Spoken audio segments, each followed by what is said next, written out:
حضرت عیسیٰ علیہ السلام کے نانا کا نام حضرت عمران تھا۔ حضرت عمران کے ہاں اولاد نہیں تھی، ان کی زوجہ حضرت حنا سلام اللہ علیہا پیغمبروں کا خاندان ہے، پیغمبروں کی صحبت ہے، تو وہ بھی صبر شکر کر کے اللہ کی رضا پہ راضی تھی۔ گھر کے صحن کے اندر دوپہر کے وقت چارپائی بچھائے ایک درخت کے نیچے کیلولا کرنے لگی تو ایک منظر دیکھا کہ درخت پر ایک چڑیا نے گھونسلہ ڈالا ہوا تھا اور اس نے بچے دیے ہوئے تھے۔ وہ کہیں سے اڑ کے جا کے دانا اٹھا کے لاتی اور بچہ چونچ کھولتا اور ماں اس کی چونچ میں دانا ڈال دی۔ چڑیا کے بچے کے ساتھ چڑیا کی محبت کو دیکھا تو حضرت حنا کا دل چوٹ کھا گیا اور بارگاہ عزدی میں عرض کی مالک تو نے جانوروں کو بھی بچے دیے ہیں اور وہ ان سے پیار کر رہے ہیں، تیرے دربار میں کیا کمی ہے اگر تو مجھے اولاد عطا کر دے۔ دل چوٹ کھا گیا، دل کی اتھاہ گہرائیوں سے دعا نکلی، عرش تک جا پہنچی۔ اللہ نے حضرت حنا کو کرم نوازیوں سے مالا مال کر دیا۔ حضرت حنا نے کہا اے اللہ جو میرے وطن میں ہے میں تیرے گھر کے لیے اس کو وقف کر دی۔ جب ولادت کے لمحے آئے تو حضرت حنا زوجہ عمران نے بیٹی کو جنم دیا تو پریشان ہو گئی کہ مالک یہ تو بیٹی ہے، میں نے تو اس کو مسجد اقصی کے لیے وقف کیا ہے اور وہاں سارے مرد ہیں، ایک لڑکی جب جوان ہوگی تو اس کو وہاں کیسے چھوڑ سکوں، منت میری کیسے پوری ہوگی۔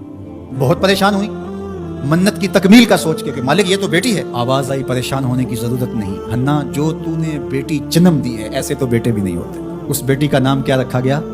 مریم سلام اللہ علیہ۔ بیٹی جوان ہو گئی تو منت یاد آئی کہ اب اس کو بیت المقدس میں ہم نے وقف کرنا ہے۔ پریشانی ہوئی کہ اب 300 حجرے ہیں جن میں مرد ہی مرد ہیں، ایک تنہا عورت کیسے وہاں رہے گی؟ تو یہ سوچا کہ کوئی بوڑھا بزرگ ہو جس کی کفالت میں ان کو دیا جائے تو وہ ان کی دیکھ بھال کرے، ضروریات کو پورا کرے۔ تو بہت سارے لوگ اس سعادت کے لیے تیار ہو گئے۔ پھر قرعہ ڈالا گیا، قرعہ فال نکلا حضرت زکریا علیہ السلام کے نام۔ اللہ کے جلیل القدر پیغمبر اور رشتے میں خالو بھی لگتے تھے، کہا یہ سعادت میرے ذمہ رہی، اور چونکہ ان کے ہاں بھی اولاد نہیں تھی انہیں کہا ٹھیک ہے ہم اسے بیٹی بنا کے اس کا خیال رکھیں گے۔ حضرت زکریا علیہ السلام نے ایک حجرہ مختص کیا حضرت مریم کے لیے اور ان کی ضروریات کو پورا کرتے، کھانا دیتے۔ جب کہیں جانا ہوتا تو حجرے کو باہر سے تالا لگا کے چلے جاتے، افطار کے وقت یا رات کو گئے ہیں تو سحری کے وقت پھر آ جاتے۔ ایک دن حضرت زکریا علیہ السلام تالا لگا کے کہیں گئے کام، واپس آتے ہوئے دیر ہو گئی اور افطار کے لمحے گزر گئے۔ بہت پریشان ہوئے تو خیر سامان لے کے تیزی سے پہنچے اور آ کے دروازہ کھولا، وجد عندها رزقا، تو دیکھا بے موسم پھل پڑے ہوئے ہیں۔ حیرت تو یہ تھی کہ پھل ہیں، دروازہ مقفل ہے، باہر سے کوئی اندر نہیں جا سکتا، اندر سے کوئی باہر نہیں آ سکتا، پھل کیسے آئے؟ پہلی حیرت تو یہ، پھر پھل بھی بے موسم ہے۔ قال یا مریم ان لک ھذا، اے مریم یہ کہاں سے آئے؟ قالت هو من عند اللہ، کہا یہ میرے اللہ کی طرف سے آئے، یہ مجھے میرے رب نے دیے۔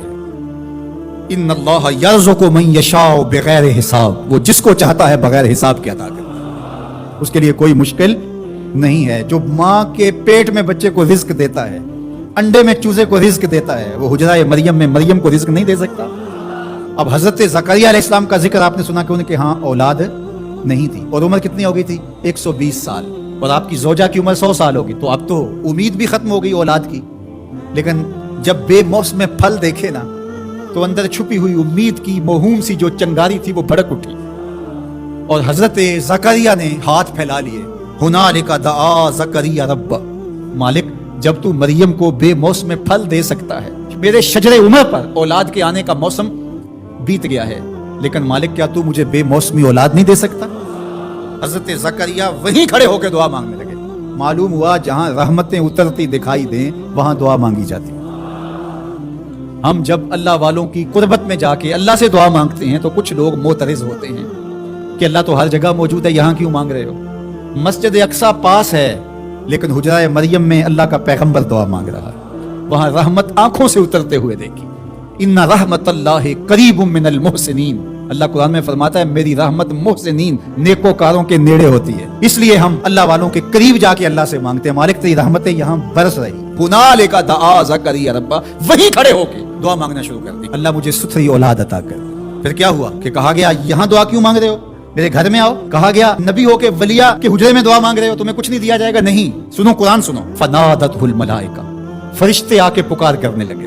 کب؟ وَهُوَ قَائِمٌ يُصَلِّي فِي الْمِحْرَابِ، وہ حجرے میں کھڑے ابھی دعائیں مانگ ہی رہے تھے، فرشتوں نے آ کے ندا دی کیا؟ ان اللہ یبشرک بیحییٰ، اے زکریا تمہیں مبارک ہو، ہم تمہیں یحییٰ عطا فرمائیں۔ اولاد مانگی ہے تو یحییٰ ملے گا، لیکن اکیلی اولاد نہیں مانگی، ذریتن طیبہ، ستھری اولاد مانگی ہے، پاک اولاد مانگی ہے۔ تو مصدقم بکلمۃ من اللہ وسیدا وحصورا ونبیا من الصالحین، جو بیٹا دینے والے ہیں وہ کلمت اللہ کی تصدیق کرنے والا ہوگا، سردار ہوگا، عورتوں سے الگ رہنے والا ہوگا، اور پیغمبر ہوگا، صالحین سے نبی ہوگا، یہ شانوں کا مالک ہوگا، فوراً دعا قبول ہوگی۔ یہ ہے کرامت سیدہ مریم کے حجرے میں بے موسم پھلوں کا ملنا اور وہاں دعاؤں کا قبول ہونا۔